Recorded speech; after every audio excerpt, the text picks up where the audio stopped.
Hello and welcome back to the Irish Tennis Updates podcast. My name is Adam, your host. This week again, I've been chatting with Mark Finnegan. We've been looking back over the end of 2021 for Irish tennis, looking ahead to 2022 and in particular the college tennis season in America. So I hope you do enjoy this episode, finding out about what's been going on, and do tune in again over the next weeks and months as we find out what happens in tennis in Ireland. Here we go. Here is Mark. Happy New Year, Adam, and great to be back on with you again. And it's hard to believe we're at the start of spring 2022 and the start of the main college tennis season again. And looking forward to updating everybody on some of the new names and new players that'll be starting off their careers and as the semester goes along. Yeah, no, it's funny. It's almost a year since kind of we're doing this again for the last college tennis season. So I guess before we look at the college tennis and kind of all the players who are going to be over there playing, we can look at just kind of tennis in Ireland at the moment. And obviously now we're early 2022.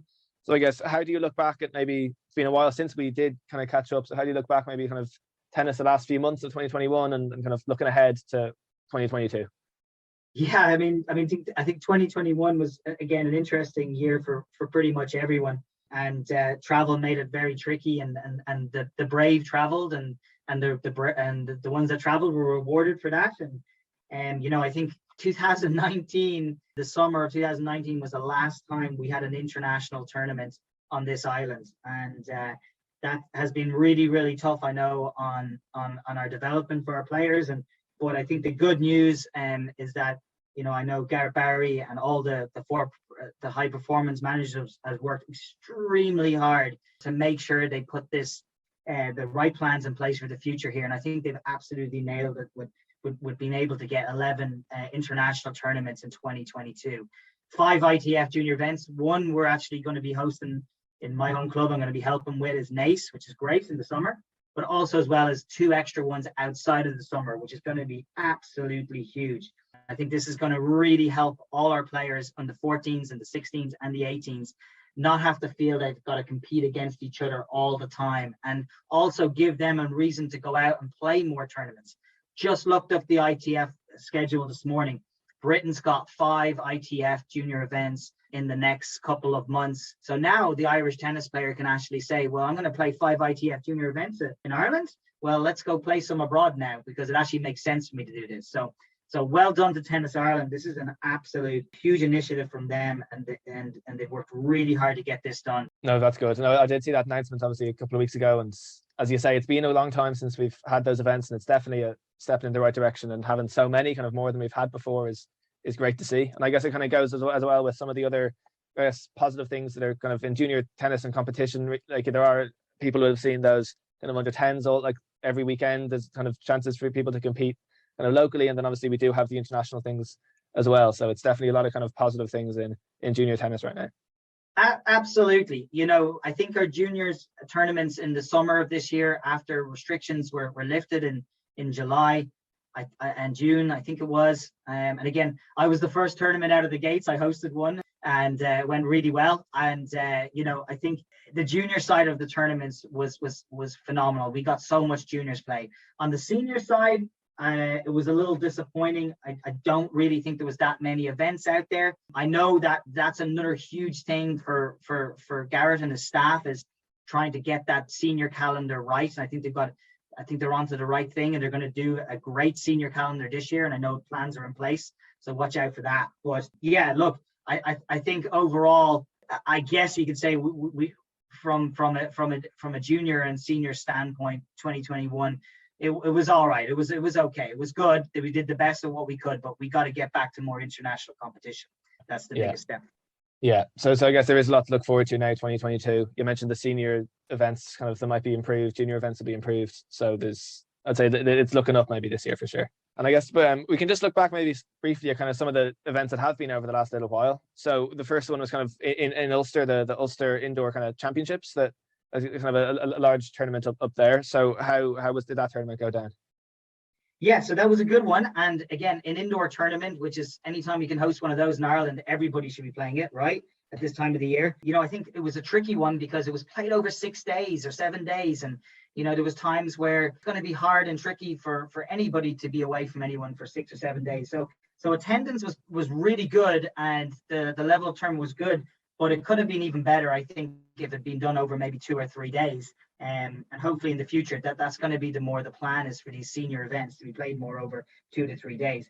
Jordan McKeown, who's, like, in all fairness, has been playing some great tennis lately and is really playing probably the best tennis of his life, was victorious and won the tournament, beating Dylan Lehman in the final.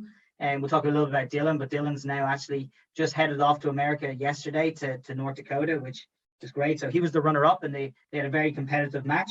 And then also as well, another girl who's been playing a lot of tennis and is doing great things is Sarah Hockshop. Sarah Hockshop won actually the Malahide UTR event there that Wendy Burns hosts at Malahide Castle. And she won that tournament, and now she's backed that up with another win in Ulster here. She won pretty convincingly against Christine Duncan in the final. Again, that tournament wasn't really that well attended, but again, I think once we start getting the tournaments a little bit more player friendly, I think hopefully we're going to have a bit of better commitment from the players. Yeah, no, that's good stuff. And obviously then to move on to those national indoors, we had the junior event and the senior event kind of over the last, I guess, week or two, kind of just after Christmas. So I guess starting with kind of the juniors, or I guess have a look at kind of the event overall. There were no spectators, which I guess is somewhat of a pity, but kind of a very understandable decision. But how do you look at that kind of tournament how do you think it went? Yeah, look, I mean, when you're playing at a private club, we're very fortunate that they were able to give the facility over. I think that was the right call, and also it reduced the likelihood of close contacts. There was a few walkovers and a few buys in the draw because of close contacts, I know, and maybe a couple of cases of COVID with people, but for overall they got a lot of tennis matches in. Obviously, again, I'm not a massive fan, I've said this before, of this 10-point tiebreaker. It doesn't make sense to me. So I think the 10-point tiebreaker, I understand it's got to be done because of COVID, but the sooner we get rid of these 10-point tiebreakers for third sets and main draw matches, the better for me, to be honest. But a lot of those matches were played, and a lot of them were decided in close competitive matches in 10-pointers. So what you saw there is, somebody who maybe scraped their way through a couple of 10-point breakers ended up having a fantastic tournament. And maybe as the tournament went on, they just gained that momentum from those tight match wins. Yeah, and the thing I guess with those breakers is it does produce a lot of kind of tight moments for people to try and come through, and it can be tricky to get through those moments. So I guess it can be big moments for people to try and deal with in matches. Well, yeah, and look, the positive about 10-point tiebreaker, it does put players, and every point it becomes even more scrutinized with it, and it does add a lot of pressure, which is good for tennis players in their development to get that pressure. But I also think that too as well, it takes a little bit away from the physical side of tennis, and the physical side of tennis to me is just as important as the mental and emotional side. So already with a short deuce and a 10-point tiebreaker, the physical side really doesn't come a huge amount into play in the match. So it more comes down to who was the more mentally and emotionally tougher player that was probably going to win this tournaments. Yeah. And I guess just to start looking at kind of the junior events, and kind of there was, just to mention, there were no doubles events, there were just a singles events this time around. But I guess well done to those who won some of those events. So the winner of the boys under 12 was David Summers. The girls 12s, Alicia Sutton was the winner. Then in the 14s, Zach Naughton won the boys, and Jenny Marsh won the girls. And all of those obviously had great performances throughout the week, and there were tight matches and matches maybe where they kind of were more comfortable as well. So it's great to see for those players kind of a good start to this year, getting some wins under their belt. Absolutely. And those draws and the 12s and the 14s, they are always jam-packed with players that are wanting to play. And it's great to see that. And like you said before earlier, there's so much competition going on, which again is part of that Tennis Ireland new strategy, is that, to really just get overly aggressive with the amount of match play that these players are playing. So I think this is going to be really good for the future. These 12s and 14s are going to get close to that 75 to 100 matches a year, hopefully, which is a great target for them. Yeah, no, brilliant. And I guess then to move on, looking at the 16s and the 18s, how did those draws go down? Yeah, so the winner of the 16s girls, we'll start with those. Rachel Deegan, champion again there in a really, really tight final, 7-6, 7-5 over Isabel Singh. And Isabel, actually, she was, I don't know what happened with Sophie O'Hanlon, but might have been a close contact where, she got a walkover in the semifinals. So it looked like a very competitive overall tournament there. Obviously Rachel pipped out Rebecca O'Mahony in the semis in a close 10-point tiebreaker. In terms of the boys, again, another very competitive draw. Some names that stick out there to me in the draw who did a fantastic job was obviously Reese winning, incredible. A really tight third set tiebreaker, 10-point tiebreaker again, 11-9 over Christian Doherty. One thing I noticed about Reese is he seems to do a great job with his S&C, and I know he's coached by the Botwell brothers, and it seems like to me that he's just growing from strength to strength, and he's getting bigger and stronger, and he's got great size for a tennis player. And so, that's a big win for him, I know, in the 16s boys. And I know Christian Doherty has been playing some great tennis. I'm not sure what happened to Sean O'Neilan in the quarterfinals with him, but it looked like Sean, after Christian being up 6-4, 3-0 on him, Sean had to retire. But also someone else who's played some great ball too as well is Jeffrey Daniels. I know Jeffrey's been working really hard over the fourth year, always competes really well, went on a great trip out to the States there during right before Christmas, and Robert Shulver does a great job working with him. So that's good to see him. He made a semi-final appearance and lost to Christian. So then going over to the 18 girls or boys, let's do the girls first. Fantastic victory for Cliona Walsh again. She kind of steamrolled her way through the draw there, not dropping any set or going to a 10-point breaker. But also as well, Louisa Callan has had a great year. She just continues to go from strength to strength. She had a really tight win over Rachel McCrum, who was 10-7 in the 10-point tiebreaker in the quarters. Maybe that could have been a semi-final match. And then also Louise ended up getting a walkover then in the semi-finals over Juliet. So it must have been a close contact or something to do with COVID there too as well. Good competitive match in there. Good to see Coco always playing very competitive too as well. 10-point. She won a 10-pointer earlier against Jessie Fitzgerald. Jessie's always right there and playing some great tennis. And then Lucy Hogan, who showed some great form in the senior Open, almost took out the champion, and had to give a walkover there early on in the tournament. Moving over there into the 18 boys, I know a lot of them, they were missing in the draw in this one, but it was great for Daniel Borisov there to win the national championship. He had a really, really great tournament. Also, almost had a really good win against Freddie Murray, who's had a fantastic 2021. Well done to Freddie on a great year. Almost took him down the Senior Open, but then came back and won pretty convincingly through the draw there in the 18th boys. Beat Simon Janssen, who's done a great job from Poland all year long. Great to see a little run there from Liam Hickey. I know his coach has been working really hard. Julian Bradley actually has been working a lot with him. And Liam is a tireless worker and has really come along nicely. So he made a nice run to the semi-finals. Nice to see Jack McCarty and Sean O'Neilan. Obviously, those two guys were away in Canada for a long time. So they came back and made some runs. And so that's it for the juniors. So well done to those four national champions. All right, Mark, great stuff. And just to move on then to the senior event for the national indoors. So how were those events for the men and the women?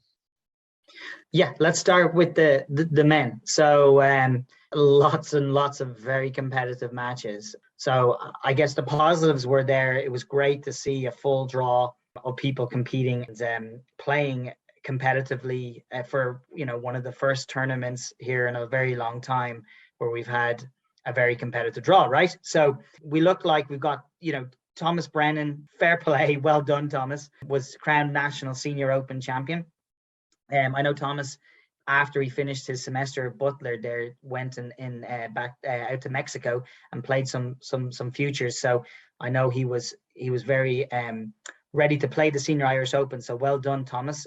All that preparation and hard work really paid off for you. Had a really tight match. I wish I could have been there to watch it against Jordan in the semis. 10-4 in the 10-point tiebreaker. Again, those tiebreakers could go either way. Then had a pretty competitive match with Amar Elliman in the final. Amar took down Kieran Maguire, who is now at University of Stirling. So those four players, I'm pretty sure they might be actually the same age group, all four of those, which was a really strong age group. Or maybe they're 1 year apart, with Amar being a little bit younger and obviously Keen, I think, maybe being a year older. But it was great to see that age group playing. Lots of other close matches there within the tournament there, almost like we talked about earlier. Borisov had a really close one with Freddie, and then Freddie almost beat Amar in 2 10-point tiebreakers. So really, really tight matches there. Patrick Marsh had almost an upset over there with Sean McCullough. and then a very competitive match with Sean McCullough and Keane Maguire. It seems like those two guys always end up playing each other no matter what tournament it is. And then Odrin, it's great to see him out there competing and playing lots of matches. You know, he had a great tournament too as well, beating Nathan in the first round. And then we had Cathal Butler had a good win first round against Caleb Ralston, and before losing to Jordan McKeown there. Dorian Costas, who's always there and thereabouts, had a good win over Podrick. Great to see Podrick O'Coin still out there competing too as well. Dorian and Thomas Brennan there played in the quarters, with Thomas handling him by the score of 6-2, 6-1. So look, I think all in all, it was a solid senior Irish Indoor Open Championships. Again, I would love to see, you know, maybe all of our top players competing for a national championship, and hopefully here in the future that we're going to get these events where we're getting our elite players competing in all of them. So then moving over to the girls draw was decently attended. It looked like, you know, we had about 4 or 5 of the college girls who were on break come back and play, which is great. And that's, you know, Adam, that's a huge part. And of what I'm telling all the people I'm helping is, it's, you know, it's going back to your college. When I was a college coach, always told our athletes, go play at 1 tournament over the break. If you can play 2, it sets you up so well to begin the start of your spring semester. But also as well, it's key to helping our development and our recruitment of our next core of players coming through, because the college coaches want to see our juniors competing against current college players. So, you know, if I was to say one thing for all our college current players is, you know, please try to play that national indoors and the summer events when you come back, because it's good for your development, it's good for Irish tennis, and it's good for the next generation of Irish players coming through. Everybody wins. In terms of the matches, in terms of the draw, you know, it was very competitive again. You know, Rachel McCrum almost taking an upset in a very competitive 2 tiebreakers against Aisling O'Connor, who was the 1 seed, and then Aisling playing a cracker of a match against Cliona Walsh in the semi-finals, escaping there with a 10-8 time-point tiebreaker win. And then, you know, to be honest, the mental and emotionally toughest player won the draw, like Kate Gardner. Well done, Kate. She went all the way through 3 10-point tiebreakers against 3 different players before playing, I'm sure, some exceptional tennis in the final against Aisling to win 6-3, 6-2 to be crowned champion. You know, well done, Kate, and a tremendous achievement for her. You know, Kate is an incredibly smart girl who's attending Imperial College in London, and also playing in the British university system and doing fantastic. She's already had some great results over there. So congratulations to Kate, and congratulations to Thomas Brennan on being crowned National Senior Irish Open champions. No, that's great stuff. And as you say, it's good events, and obviously it's something maybe to build on as we go to more senior events this year and see what happens. But it's a good start to the year anyway. So it's great to see that. Absolutely. And Adam, you know, to be honest, there was a bunch of players out there, which I think is great too as well. Look, you know, people like Katie Morrissey, it's great to see her still playing her tennis and staying competitive, almost taking down Kate Gardner. And it's also great to see Sarah Hawkshaw, you know, these Irish university players who are still keeping up their tennis at a really high level. You know, in the end of the day, is that's what we want, is we want all our players staying in love and with competing in the sport of tennis long term. You know, if we get that happening, then everybody in Irish tennis wins. Yeah, good stuff. Great stuff. And I guess now, Mark, just to move into looking at the college tennis, kind of the season over in the States, kind of, I guess it's starting. I guess my first question is, when does it start? So every part of the country, every conference usually has a typical different start date. I know we talked a little bit about that last year. You know, a lot of these schools will get going for sure training at the beginning of this week in January. So I'd say a lot of schools are already back at it, almost full time now, or beginning their what's called their 8-hour week for maybe a couple of days before they're back in full-time training. A lot of them take, you know, trips away for maybe a week. They play 2 or 3 teams, or maybe they just do a training block. Some of the northern schools go down to Florida and train a lot, you know, and that side of things. So, but, you know, and that's in terms of a Division 1. Division 2 schools, they have a much later start time. They don't usually typically get going till about the start of February compared to the Division 1 schools. So they'll be a little bit more of maybe a later start time when it comes to their training blocks. And the same with NAIA. Sometimes they can be, you know, early starters, or sometimes they can be a little bit like Division 2s too as well. So Okay, so yeah, there's varied dates, but it's getting into that time to start definitely thinking about it now anyway, and getting all preparations for it. Yeah. Look, I'd say by the second week of January, we're going to start to see some results. The national rankings just came out yesterday, so all the teams are posting their preseason national ranking. A lot of posts are going up about their first practices. So yeah, so we'll start to see some competition from probably next week onwards, and I'm looking forward to seeing how some of these new Irish players adapt to their freshman years in college, and seeing where they kind of lay in the landscape of their teams and college tennis in general. Yeah, no, brilliant. And obviously, as you say, there's a lot of players who will be starting their journey in college tennis, and then a lot also will be continuing it that would have been there last year. So I guess we should just have a quick run through of who will be playing college tennis this season. So I guess if you want to, however you want to start it with the new players perhaps, or we can have a bit of a run through of who's going to be competing. Yeah, absolutely. And on the girls' side, again, we had one or two graduate, but not a whole lot.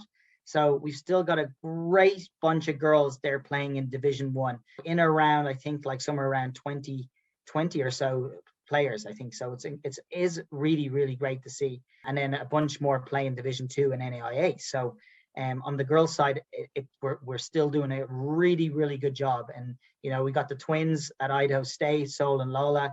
We got a bunch more out there west that we always talked about with Zara Ryan, and well done, Zara. She actually played the national indoors, and Shauna Heffernan, who's had a great doubles start to her career, and Sophia Dervin from Colorado, and Shauna Casey from Sacramento State.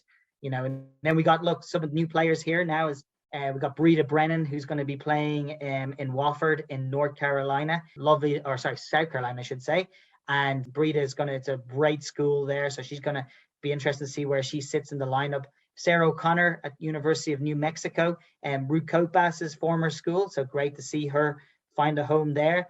And then we've got people like Ellie Murphy, who's transferred over and will be partnering up with Alwyn Ryan Bovey. So a big Irish interest in Appalachian State this year. Appalachian State, a really strong Division 1 school with a great football tradition in North Carolina. So really that's one for Irish tennis fans to keep an eye on, because we got two out there playing for the same university. And then we've got players, Megan Butler, who's at Arkansas Tech, and it'll be great to see how she does. That Arkansas Tech are a Division 2 team right outside of Little Rock. And we've got Roisin Murphy, who's going to be at a very strong D2 school called Mercyhurst. Really good academics in that school. And we got Georgia Lillian Brown, who's at one of the top junior colleges in the country in St. Petersburg, Tampa, Florida. So she's in paradise there, and she's at a top 5. I even think top 3 junior college in the country. So I know the top couple of girls on her team are serious players. So it will be interesting to see where Georgia plays. And it was great to see Georgia playing in the indoor national championships too as well. Then look, we got the likes of Anna Botal and Ali O'D and Jessica Lehman, Georgia Drummy, Jenny Timmerton, Lucy Octave. I think she actually graduated, or she may, I don't know what her eligibility will be, because I know she had a lot of injury issues last year. And then Laura Fitzgerald and Olivia Mariotti, the Ivies will be back competing again this year, which is great after a break because of COVID last year. And then look, we've got Kate Gardner again. We talked about her. She's representing Imperial College in London. I know that she's thinking that, once she gets where she wants to be, she maybe will think about going to America, maybe for a master's after that. And then Kira Hill, also at Durham too as well. Durham, always a really strong English university that are always one of the best. Then we got Tara Stewart at a small school in I believe it's Kansas, called Tabar College. She's new and will be starting her freshman year, like Megan and Alwyn Ryan Bovey. And then also we got Emer Mark, also is competing for Barton College, played 1 and 2 in the lineup last year. And then Emily Conley, we talked a lot about her last year, reaching the semi-finals of the NAI National Championship. So yeah, from a girls' standpoint, that's a lot. So you can see again, we got a lot to watch out for this year, because there's a ton of them playing and competing. Yeah, that's great to see. Obviously, a big long list of players, all obviously new ones and continuing ones. So no, it's great to see that all that action for the girls. Yeah, absolutely. And then in terms of the guys, the new guys, someone who I was always really keen to see how it get on would be Kieran Mccarty, who went to Holy Cross at Notre Dame. Kieran is already impressed a lot out there and has improved a lot. I know he had a big win at a little UTR tournament in his Sutton. He won that a couple of weeks ago in a day tournament. So, that NAIA team, Holy Cross and Notre Dame, is going to be a serious team this year. They just recruited a guy for January who has a win over, Oscar Hushin 6-2, 6-2, right, in the last couple of weeks and months in the future. So, Kieran is going to be playing for probably one of the top NAIA schools. So let's hope he can play top 6 for them. Hugh O'Sullivan was supposed to be there in January, joining Kieran Mccarty at Holy Cross at Notre Dame. He was very unfortunate. He had a tough injury, which means he's going to be out for a couple of months, and he's going to be joining that team in fall 2022.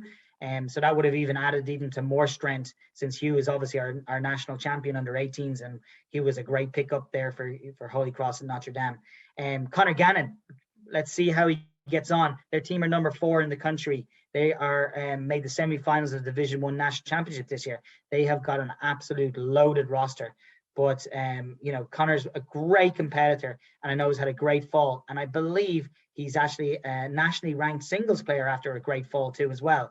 So, Connor's developed really well over there. And I know that, it's going to be really, really, really a heck of a lineup they're going to put out there. So, hopefully Connor plays top 6 and is able to make a dent and make a run at a national championship for the University of Tennessee. Great to see Josh Rowe-Fanley. After a year and a half of a lot of COVID stuff, he's going to be finally on campus there in Binghamton University. He's been doing all online school. So, really excited to see how he goes. He's played a ton in the last year and a half, got out there on the future circuit, really got out of his comfort zone, has been doing a great job. So really curious to see how he does at that Division 1 university, and Binghamton in a very competitive conference up north.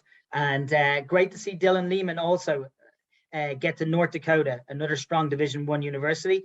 He'll be joining obviously Kieran McCarty, who had a great freshman year. So hopefully Dylan will be able to follow suit and be able to embrace the college environment. And then, a couple of changes we got in here is Keane Maguire is no longer actually in America. He's now actually attending Stirling University in Scotland. So he'll be joining fellow Irishmen Peter Corey and Dorian Koss. Stirling's university's team is absolutely loaded. If they were a Division 1 school, and I know they've got some ex-Division 1 players on it, they would be a really top-tier Division 1 university in America. So Stirling might be the best university in Great Britain right now.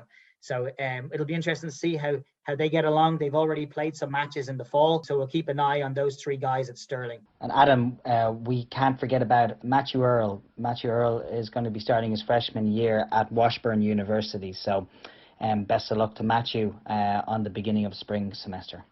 Brilliant. And so, that's great. Obviously, then a lot of those new players who'll be heading over there, which is great to see. Are there any other players you want to mention who will be playing over there? One thing that's been a big strategy for Irish tennis right now and the pandemic has played a little bit part of this is we've been trying to get players to get experiences outside of the country and to get outside the box. So look, right now at the moment, we talked about it in the national indoors, Joseph Kalidas currently at Macaulay High School. These high schools are not like our high schools. These are incredible. Like his school has I think 20 outdoor tennis courts, 6 indoor courts with 300-seater stadium behind the courts. Their facilities are on par with Connor Gannon's facilities at University of Tennessee. So Joseph's at a very competitive team there, and he's going to be starting off his high school career for that school starting here in a couple of weeks' time. And we got people like Fernando Garcia Sieber. Fernando's been based out in Argentina. Obviously, Fernando's been one of our top players, lost in the final of the under-16s Irish National Championships. Very hard worker. So he's obviously Argentinian Irish, but Irish born, and he's been currently based in Argentina training. And I know he's going to go on a great run of ITF junior events here very soon.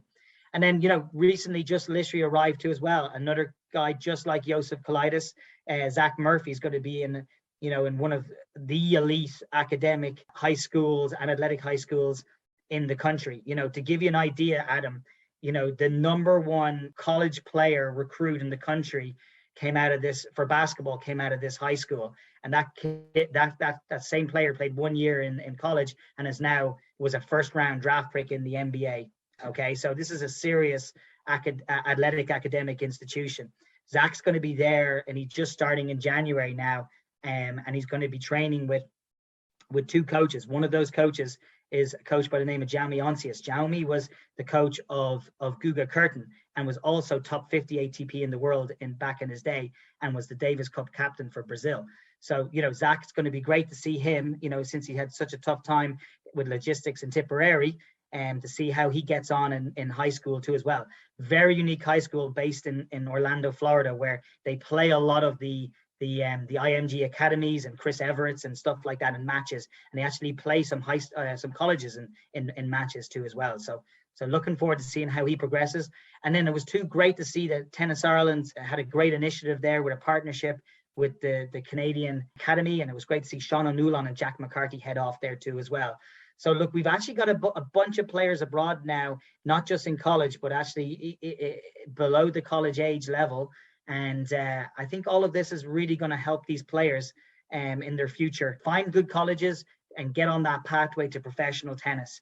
And that's the biggest thing, Adam, still at the moment. That age of when you max out as a tennis player is still into your late 20s and even early 30s. So we got to keep our players playing as much tennis as possible at as competitive a level as possible. And look, again, these 11 international events are going to help us so much next year, like we talked at the start. So yeah, absolutely. No, it's great to see, obviously, like a lot of players to be keeping an eye on, like for the men and the women, as you say, in college, and also maybe some other routes as well, which is great to see. So no, Mark, now a big thanks obviously for coming on and all the information, and I do look forward to next talking and catching up. So thanks very much.